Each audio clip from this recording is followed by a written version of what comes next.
Morning all of you. आज हम पढ़ेंगे ओशियन ट्रांसपोर्ट, समुद्र परिवहन। क्या होता है समुद्र परिवहन?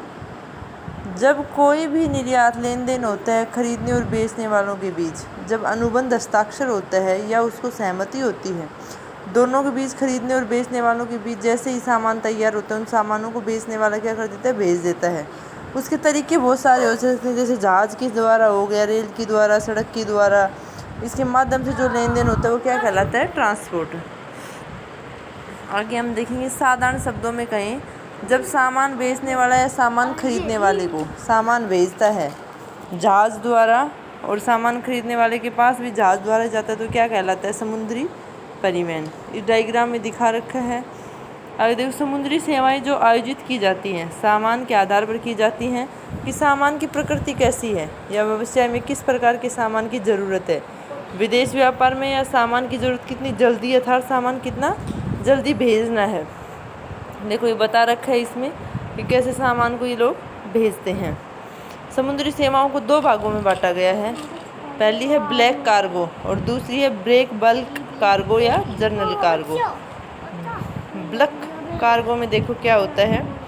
यदि बल्क कार्गो की बात करें तो यह वह मार्ग होता है जो प्राकृतिक होता है, जो हमारे प्राकृतिक उत्पाद होते हैं जैसे पेट्रोल, कोयला, इस प्रकार के सामान को ब्लक कार्गो में रखते हैं। ये ठोस या तरल दोनों अवस्था में हो सकते हैं।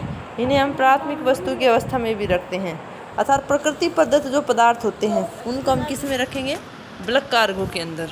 जैसे कोयला हो गया, प्राकृतिक गैस, ये सब यह वह उत्पाद होते हैं जो प्रकृति से मिलते हैं। ये उत्पाद कुछ इस प्रकार के आयात, खाद्य, अनाज, पेट्रोलियम, कोयला, तेल या पहुंचाया जाता है बिना पैकिंग किए हुए।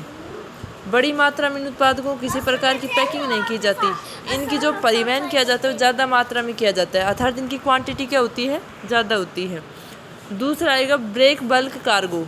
इसमें हम उन चीज़ों को देते हैं जो मानव निर्मित होती हैं, अर्थात ये संसाधित या अर्थ संसाधित होती हैं, जिन पर सभी कार्य चल रहा होता है या आधा हो चुका है। इस प्रकार की चीज़ें पैकिंग के साथ पहुँचाई जाती हैं। फर्स्ट वाले में क्या था, उसमें पैकिंग नहीं होती थी। इसमें सेकंड वाले में क्या है, पैकिंग होती है। इसमें पैकिंग का ध्यान दिया जाता है। इसमें जो सामान पैक किया जाता है वह किस प्रकार का होता है, फॉर एग्जांपल सूटकेस हो गया, टोकरी हो गया, जनरेटर हो गए, ये सब हो गए। ब्रेक लाइनर शिपिंग क्या होती है, इसमें देखो आप, जो भी ब्रेक कार्गो या जनरल कार्गो के दौरान जो सर्विस ज़रूरी होती है उसे हम क्या कहेंगे, लाइनर शिपिंग कहते हैं। अर्थात जो यातायात चल रहा है और बीच में कोई सर्विस कंपलसरी होती है वो करते हैं तो क्या कहलाएगा, लाइनर शिपिंग कहते हैं उसको। लाइनर शिपिंग क्या होती है, लाइनर शिपिंग का जो भी कार्यक्रम होता है वह स्थायी होता है, मतलब पहले से डिसाइड होता है। इसमें कार्यक्रम स्थायी होने के कारण जो भी लोग वे अपने कार्यक्रम पहले से स्थायी कर सकते हैं, तारीख से पहले ही कर सकते हैं, या फिर वह देख सकते हैं कि इस समय लाइनर शिपिंग की सुविधा उपलब्ध है, जिसमें अपने हिसाब से योजना बना सकते हैं। आगे देखो, लाइनर शिप में जो जहाज़ उपयोग किए जाते हैं उन्हें लाइनर शिप कहा जाता है। जो जहाज़ जिनका हम यूज़ करते हैं उनको क्या कहेंगे हम, लाइनर शिप। लाइनर शिपिंग में विक्रय कार्यक्रम स्थायी होते हैं। लाइनर शिपिंग में जो तैयार वस्तु होती है इसको लिया जाता है, जिसमें हो गए चाय, मशीन, बिजली से चलने वाले यंत्र, चमड़ा, ये सब। लाइनर शिपिंग में जहाज़ की सेवा लेने का क्या भुगतान होगा, यह कब निकलेगा और कौन से बंदरगाह पर जाएगा और कितने समय तक वह बंदरगाह पर पहुंच जाएगा, कितनी देर बंदरगाह पर रुकेगा, कितनी सीट मौजूद है, उन सीटों के लिए कितना भुगतान किया जाएगा, इन सब की जानकारी होती है लाइनर शिपिंग में। सब जानकारी विज्ञापन के द्वारा दी जाती है। जो भी खरीदार और विक्रेता है यह इनकी मदद करता है। साधारण शब्दों में कहा जाए तो क्या है लाइनर शिपिंग, एक सेवा है जो एक अनुसूची के भीतर संचालित होती है। इसमें विज्ञापित बंदरगाहों को कॉल की प्रकाशित तारीखों के साथ एक निश्चित रिपोर्ट रोटेशन होता है।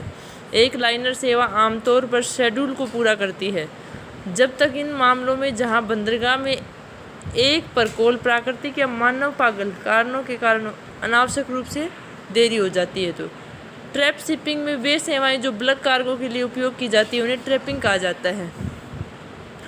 ट्रैप शिपिंग ज़्यादा फायदे देता है लाइनर शिपिंग के मुकाबले। यह सामान को तेज़ी से पहुंचाने की सुविधा देता है। इसमें जो भी कार्यक्रम होते हैं वे स्थायी नहीं होते। लाइनर शिपिंग में क्या है, सब चीज़ें निश्चित होती हैं, इसमें निश्चित नहीं होती। ये अपने मुताबिक बंदरगाह पर बदल सकते हैं। ट्रम्प शिपिंग में देखो, ट्रम्प जहाज जिसमें कोई निर्यात मार्ग या यात्रा कार्यक्रम या शेड्यूल नहीं होता। ये किसी भी माल को किसी भी बंदरगाह से कहीं से भी लोड करने के लिए अल्प सूचना या अस्थिरता के आधार पर लोड करते हैं। Thank you.